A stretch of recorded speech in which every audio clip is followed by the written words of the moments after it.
what is the association of a snake with Kundalini, for instance, with Dr. Morris? The snake is very frequently used in multiple cultures to denote the sort of power of the earth. So you have multiple layers of symbolism here. One is very frequently people who begin to experience Kundalini moving through, especially the vagus nerves of their body. The vagus nerves go up through the center of the internal organs. They don't go through the spine. They are cranial nerves that go from the cranium down into all of the internal organs and into the reproductive organs. So they can actually transmit orgasm, for instance, which is an important connection to all of the sexual references that are related to Kundalini as well.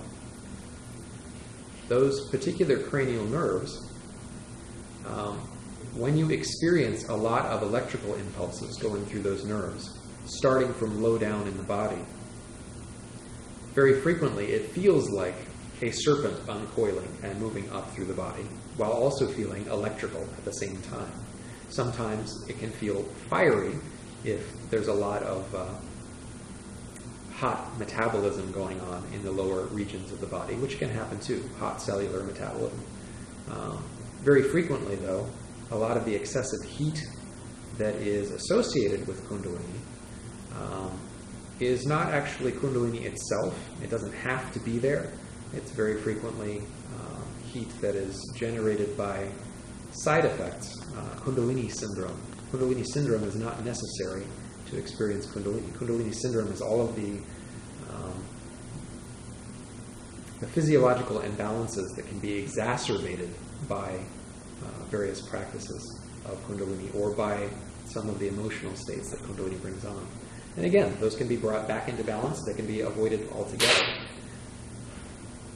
As far as that snake sensation goes, very frequently people who have very visual brains, who very easily visualize things, sort of see cartoon images whenever people are talking. They put everything that they hear in words into cartoon visualizations. People who are very visual, when they start to experience Kundalini and feel those tremors and movements in the vagus nerves and the connected tissue down there, which can be very powerful in feeling, they start to actually see that sort of as a swirling, writhing mass of energy rising up through their body. They see it in the phosphenes on the back of their eyes. So that's another internal reference to the snake.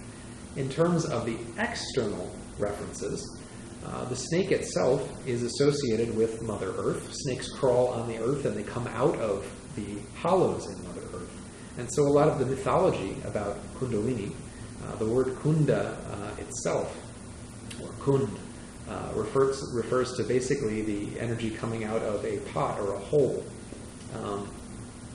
It is energy that is bottled up. Kundalini is something that is a possibility, is present in virtually everybody's body. Small amounts of it are always there, keeping you alive. And you can feel and taste tiny little glimmers of it during powerful orgasms or during those jolts of energy that you get going up either your spine or up your vagus nerves when you cut off the flow of urination sometimes, and the PC muscles contract and the tip of the spine, the coccyx, flexes upwards slightly, sending a pump of cerebrospinal fluid and jolts of nerve energy up the back of the spine. Those are tiny little tastes of what Kundalini Kriyas, or the movements of Kundalini through the body, feel like. A very powerful orgasm gives you an idea of what those sensations can be like, especially the kind of orgasm that actually moves energy up and down through the body. The difference is Kundalini doesn't have to have a sexual feeling or sexual flavor to it at all. It can, but you can actually also get tiny little glimmers of that Kundalini sensation if you've been laughing a good long time with friends in a good-natured way, and it's not so over the top that you feel like you're giddy and having laugh attacks and you can't control it, but rather you've just got that steady rumbling laughter going on in your diaphragm. That trembling that starts to happen in your diaphragm after you've been laughing for a while is also the vagus nerves firing energy again and again, firing nerve impulses up and down. And so that's another little taste of what Kundalini can feel like on a very small scale in one part of the body.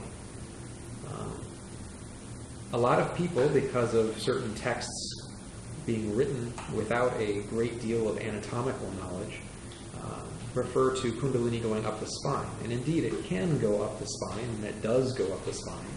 But it is Kundalini going through the central area of the body, the vagus nerves, or in a traditional Chinese or Ayurvedic representation of the body, going through the central meridians of the body. It is that causes the big changes in the various chakras. If you're looking at a subtle energy model, or if you're looking at a physiological model, it causes enormous changes in both the sympathetic and parasympathetic nervous systems, the central nervous system, and eventually the peripheral nervous system, while causing massive changes in how your endocrine system, the various glands of your body, can be triggered, until you can almost at will open up and close various responses in those endocrine systems, causing huge floods of endorphins, serotonin, oxytocin, dopamine, all of these things to flood the body at any time, either using an external stimulus or an internal one eventually. So there are big changes. Eventually, you can experience several emotions simultaneously without feeling any contradiction between them. You can be sad because someone close to you has passed away and be completely blissful at the same time.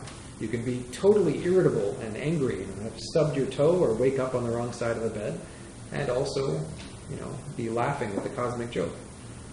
So it is possible to begin to experience life as if you are experiencing it with parallel processors running in your body instead of just shifting from one state to another, sort of getting stuck in a particular worldview because you're grumpy or because you're happy or because you're angry. So, back to Nick's question about the snake. You get that symbolism both from internal experiences in the body that feel like a serpent coiling, and also from a lot of the mythological references that come from people just watching snakes and their actual emergence from the ground. It feels, if you're sitting on the ground and Kundalini begins to open in the body, as if something is emerging from the ground itself in your own body and rising up through you. You even have passages, of course, in the Christian Bible talking about rising up your snakes, which some of the Pentecostals have taken into a literal translation, where they're actually holding snakes in the air, like the Minoan, the dancers in Crete, basically. But there's other references, of course, that are taking place too. So in the Judeo-Christian tradition, where they don't actually speak of it as Kundalini, but rather as the Holy Spirit or Shekinah, or a variation between those two, Holy Spirit is the descent of Kundalini, which usually takes place after Kundalini rises. And again, if you look at Christian references, the apostolic flames, if you see the apostles with an image of flame coming out from their crown, represents Kundalini having already raised through the crown of the head, gone through all of these states, before the descent of the Holy Spirit, the dove, bliss, nectar, descending through the body.